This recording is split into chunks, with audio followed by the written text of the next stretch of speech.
मैं सबको प्रणाम करता हूं। मैं प्रशांत ढांडा प्रदेश सचिव के दायित्व पे हूं और किसान वर्ग से आता हूं। किसान मोर्चा का ही दायित्व है। मैं यहाँ उपस्थित माताएं, बहनें, मेरे पिता तुल्य बुजुर्ग, मेरा मूलतः जो गांव है मैं आपको बता दूं वो मिर्चपुर है। हाँ जी जी, तो मैं सबको नमन करता हूँ। सबको यहाँ आने पे बहुत बहुत बधाई देता हूँ। महाराज जी से पहली बार मेरी आज भेंट हुई है और कहते हैं कि जो संत होता है और उसका जो तप होता है वो उनकी आकाश गंगा से जो है उनकी आभा में महसूस हो जाता है। पहली बार की भेंट में इनसे मिलके मुझे इस तपस्वी की ऊपर विशिष्ट प्रभु की कृपा और दैवी कृपा जो है महसूस हुई है। और इस प्रांगण के बारे में तो मेरी औकात नहीं है कि मैं शब्द बोलूं। जितनी शक्तिशाली प्रांगण में मैं खड़ा हूं, ये मेरा सौभाग्य है कि महाराज जी ने मुझे ऐसा मौका दिया और आप लोगों के समक्ष दो शब्द मैं रख पाया। एक छोटी सी और आग्रह मैं मेरी तरफ से विनती करूंगा। एक बहुत अच्छी बात महाराज जी ने अभी जो है हुक्के के ऊपर कही, जो अपने आप में बहुत बड़ी बात है। देखिए मेरे भाई, युवा साथी, मेरे दिल के टुकड़े, मैं आप लोगों को सबको बता दूं कि नशा एक ऐसी चीज है जो घुन से भी घातक है। किस प्रकार से आपको खत्म कर देता है आपको पता भी नहीं चलता। जिस प्रकार से दीमक जो है लकड़ी को खा जाती है, उसी रूप से जो है नशा धीरे धीरे जो है आपको खत्म करता चला जाता है। और जब बिल्कुल व्यक्ति ऐसी स्थिति परिस्थिति में पहुंच जाता है जहां कोई उपचार नहीं बचता, तब जाके उसको ऐसा एहसास होता है कि मैं ऐसे बड़े बड़े संतों की इतनी अच्छी कृपा के बाद भी वो बात मैंने वहां सुनी थी, उनकी कृपा मुझे मिली थी, उसके बावजूद भी इस प्रकार की गलती मुझसे हो गई। तो भाई ऐसी गलती आगे किसी भाई से ना हो। और इस प्रकार का जो ये सभी के समक्ष बात रख रहे हैं और अपना आशीर्वाद रख रहे हैं, मैं पुनः पुनः आपको बधाई देता हूं। और आप सबसे जो है पुनः जो है यही आग्रह करता हूं कि नशे से दूर रहें जितना हो सके। भाई health is wealth and there nothing more than that. तो थैंक यू सो मच। बहुत बहुत मेरा सौभाग्य है कि मैं आप लोगों के बीच पुनः उपस्थित हो पाया और आपको नमन कर पाया। बहुत बहुत धन्यवाद। कहीं ना कहीं फॉलोवर लग रहा है ना, और पगड़ी भी पीली है। और आदरणीय ढांडा साहब ने इतना अच्छा आप लोगों से निवेदन किया।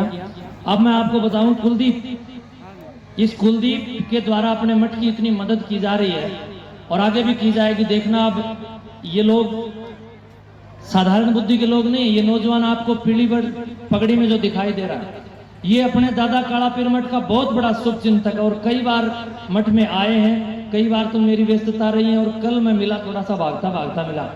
तो आज मैंने इनको सुबह कहा, मैंने कहा आज आइए आप। तो आज इनको मैंने बुलाया और इन सबका और आप और हम सबका जो एक विशेष सहयोग एक दूसरे को मिलेगा तो अपना मठ भी और अपना एरिया भी बहुत प्रगति करेगा।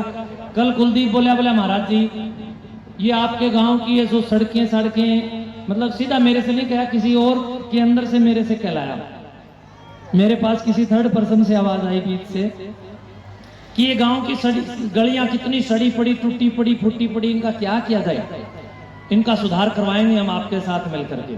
तो इस प्रकार की भावना रखता है कुलदीप। और कुलदीप के बारे में मैं ज्यादा आइडेंटिटी आपको दूंगा नहीं। एक बार कुलदीप इस एरिया का काम करवाए, उसके बाद अगले कार्यक्रम में हम सब इस कुलदीप की आइडेंटिटी आपको देंगे भी। और मैं आपको बताऊंगा कि ये छुपा रुस्तम कौन है।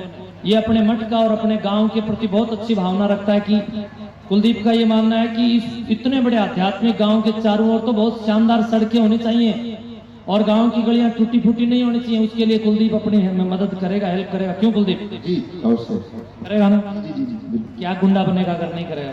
जी करेंगे, करना पड़ेगा जी। मेरा परम सौभाग्य होगा कि मैं इस पावन पृथ्वी, पावन धरा की और आप जैसे तपस्वी और क्रांतिकारी संत का सहायक बन पाऊं, मेरे लिए परम सौभाग्य की विषय है। आपका बहुत बहुत धन्यवाद। कल ही मेरे पास आपकी आवाज रात को आई थी कि कुलदीप जी जो है अपने गांव के विकास के बारे में सोच रहे हैं। और अगले मेले में आप देखना कुलदीप कौन है, ये मैं आपको अगले मेले में बताऊंगा।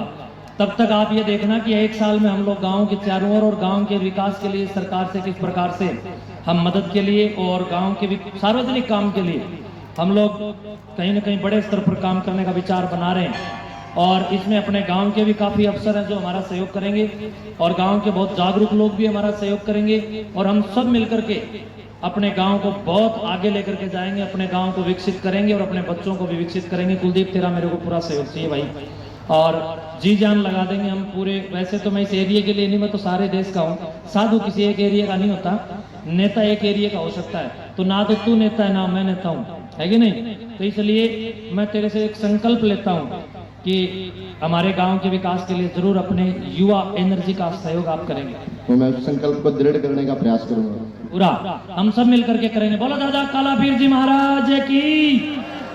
ये सुंदर और पवित्र और सुगंधित होनी चाहिए। तो भाई बहुत अभिनंदन है, और मेरे गांव के लिए इतना अच्छा सोचा, उस सोच को मैं बहुत स्वागत करता हूं, अभिनंदन करता हूं आप दोनों मूर्तियों का। शुभकामनाएं, स्वागत। अब आपको अगले कार्यक्रम में जाना है तो एक बार वो स्मृति चिन्ह देकर के इनका स्वागत करेंगे। और पीछे पैसे हम कोई तुमको नहीं, मैं सहयोग ले लूंगा मोटा, इनमें क्या है, थोड़े से पीछे लेकर राजी हो जाता हूँ, ऐसा नहीं। हम तो हमारे गाँव ने आगे ले जाने के लिए मोटा हिसाब किताब करेंगे, दादा है कि नहीं? और फिर ये तो हमारा पड़ोसी है मिर्जपुर गांव से ढांडा साहब, तो हम आपको स्वागत करते हैं। और मैं अपने समाज के लिए आप लोगों के एक और दीजिएगा, आपको दिया